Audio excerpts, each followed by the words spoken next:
Bullshit! Bullshit. Okay?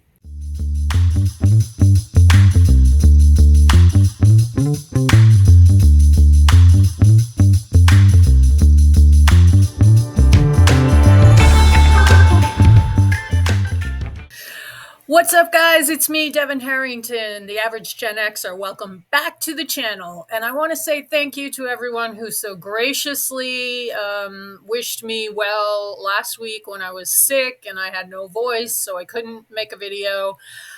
Since then, my laptop unalived itself. It literally, like, all the wires inside it melted. It just completely died. So, and of course, it was refurbished with no warranty, and I had just finished paying it off. So, there you go. The new one hasn't arrived yet, so I am doing this video on a different laptop. It's just been a week of ridiculous first world problems. But here we are together again. And today I wanted to take a look at an article that I found, which I really think is pretty fascinating. It's called "I Regret Having Children. It Has Stripped My Life of Meaning." And this was written anonymously by a woman who calls herself Laura, obviously not her real name. But let's just get right into it. So Laura says, "Everything that made my life what it was has been burnt to ash." Damn, that's harsh, huh? "And I know other women feel the same." And Laura is 34 years old, and she is correct. A lot of other women feel the same. Before I get into the body of the article, please remember that I make child-free content, and in that, I like to read stories and articles by people who are parents and regret having children. I don't do this to make fun of or mock or hate on these people in any way. I just feel like it's a positive for the human race that we tell these stories and that we are not afraid anymore, that this is not a taboo subject. We've gotten to a point in human history where there's 8 billion of us on this planet. We do not need to have 15 kids anymore. I always say my grandfather, my mom's father, was the youngest of 15. And it's not like they even had a farm, like, you just used to have tons of kids. They were French Catholics, so that was what you did. But the planet, the world, the culture has changed. And nowadays, it is so, I mean, can you imagine having 15 kids to feed? You just couldn't do it these days on one income, on two incomes even. It's total insanity. So all that is to say that I am really thrilled that people are telling their stories, that there are forums on the internet and places where they can be anonymous and just spill their guts about how they regret having children. So Laura says, and this article is from the UK, so just keep that in mind.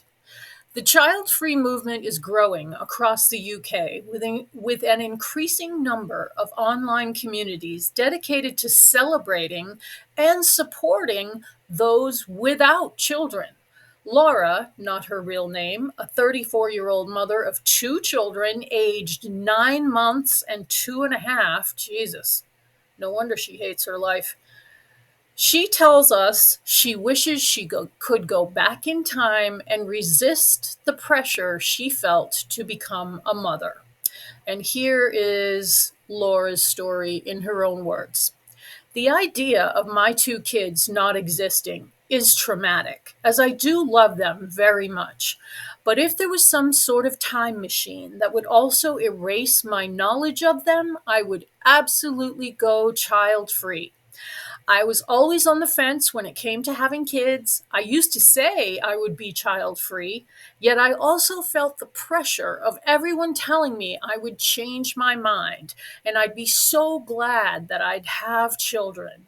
I wish someone who had regretted having kids had actually told me what their experience was like." Bingo, there you go. See, now there's all these places like the Regretful Parents subreddit, like the I Regret Having Children Facebook group, and like articles like this. There's forums all over the internet where people can actually go and read stories of people who had kids and then wished that they could change their mind and take it all back. And that is something we've never had before in all of human history. It was just assumed that a woman's place was to bear children, and even now in the 21st century, that is still seems to be women's highest calling, according to a lot of people.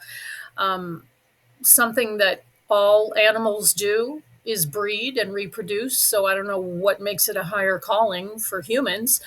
Um, but I am just so glad that these stories are being told. Anyway, I digress. Let's get on with it. Laura continues. Everyone talks about this incredible love you'll feel for your kids. My mother said, you won't know what love is until you have kids. Bullshit! Bullshit. Okay? That is just something that women are told so that they'll fall in line and reproduce. Truthfully, there are any number of types of love that can fulfill you. You know, you can love your career, you can love your pets, you can love helping out with your friends' kids. Does this mean that women who are unable to have kids will never know this great, no greater kind of love? It's such crap. It's not a fucking contest to see what kind of love you can have in your life. If you want kids and you desperately want to be a parent, good for you. You're the person that should be having kids. But people that just spit kids out because, oops, the condom broke, or, oh, I'm addicted to drugs and I slept with this guy to get some drugs and now I'm pregnant, so I guess I'm going to have the baby because God forbid I have an abortion. I am way too good of a person for that. I mean, there's a billion and one stories. There is no contest in the types of love that exist. Having love for my animals, including my foster dog, is so fulfilling to me. I cannot imagine anything better. So it is up to the individual. Don't listen to this nonsense. Okay, getting back to it. Uh, I'm sure that having kids will bring your life meaning. I'm sure this is true for some people, but I have never felt this way. I love my kids, yes, and I will do anything for them. But is it this all consuming love that feels like nothing I've ever known before? Has it brought my life this new meaning? No! In fact, I feel like it stripped away all the other things in my life that gave it meaning, and now there is only one purpose, it feels, which is to be in service to my children. Fuck that. I wish I had known, she goes on, that not everyone will love being a parent, and that it is very common for parents to regret having kids. I wish I had known just how extreme the impact on my life would be. Everything that made my life what it was has been burnt into ash. And I guess, if you're going to have human children, you have to give up your life and have that kid's life as your life so that you can raise a decent human being to go on and make their own decisions. It's not the same as having dogs. That's why everybody should have a dog or a cat before they decide to have kids. Because if you can't handle the responsibility of a pet, then you don't need to be having children. You will destroy your life if you have children.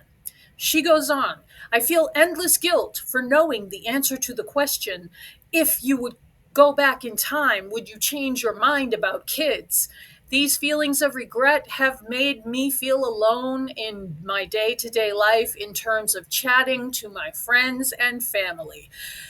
And I have to ask, how much of that is people, you go to work and you have coworkers who are married and have kids, or who are single parents, or whatever it is, and you chit chat about your kids. Oh, what are your kids up to? Blah, blah, blah. How much of it is just complete bullshit? How much of them are thinking to themselves exactly what this woman is thinking, but they can't say that out loud because that's just taboo in our society? Well, it's not taboo anymore, okay, people? So start talking about it.